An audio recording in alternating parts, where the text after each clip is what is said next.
Both times I had been to Fernando Botero Square, it started to rain. It's a strange coincidence because it had only rained twice in the 2 weeks that I've been here.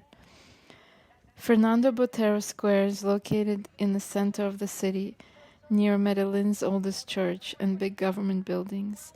But it's also a seedy area inhabited by thieves, glue-sniffing drug addicts, pimps, and cheap prostitutes, the old and ugly ones, the type that foreign men don't like. My Uber driver advised me that it was unsafe to be in the area after 6 p.m.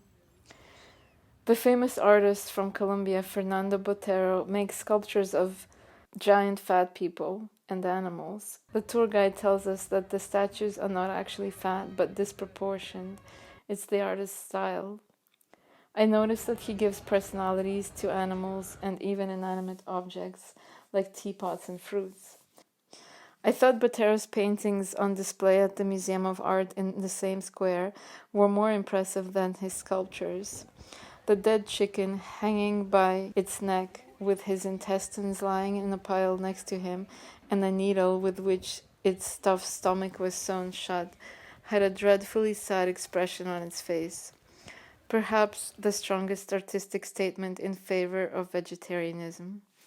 Jesus Christ found himself reliving his life in the modern world, beaten up by modern policemen, walking through a modern crowd, surrounded by skyscrapers.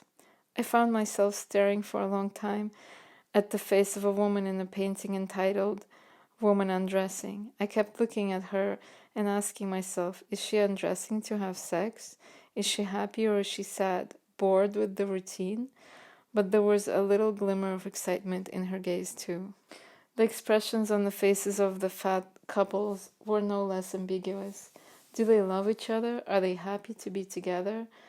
Are they supposed to represent the fat, lazy, spoiled members of society, covered in animal furs, yet empty inside?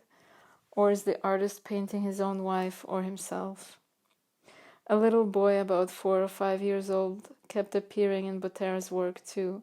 In one image that I remember, he rides on a toy horse, while his parents call to him from the windows of a little dollhouse.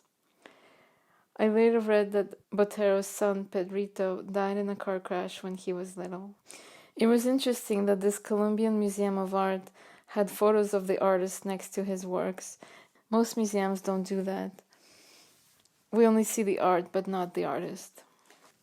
There's also another square in Medellin that has the works of Fernando Botero, each of which is worth about $1 million, our tour guide said. But this second square is always empty. This is not because of the rain, the tour guide said. It's always like this. Then he told us a story about a bomb that went off a few years ago, during which some people were killed. He pointed out 2 sculptures of a bird. The first one was blown up, its stomach is partly missing, it's injured, yet it still stands. Colombians have a bad memory, our tour guide told us. What he meant was that they want to forget all the bad things that happened in the country, and they don't even teach history in school. And when the explosion happened in the square, the mayor had planned to take away the damaged bird to erase the trace of the explosion. But then he received a phone call from the sculptor himself. Don't you dare remove the bird, Botero said. He promised to give the city another bird just like it, as long as the carcass of the damaged one remained. I guess he wanted the city to remember.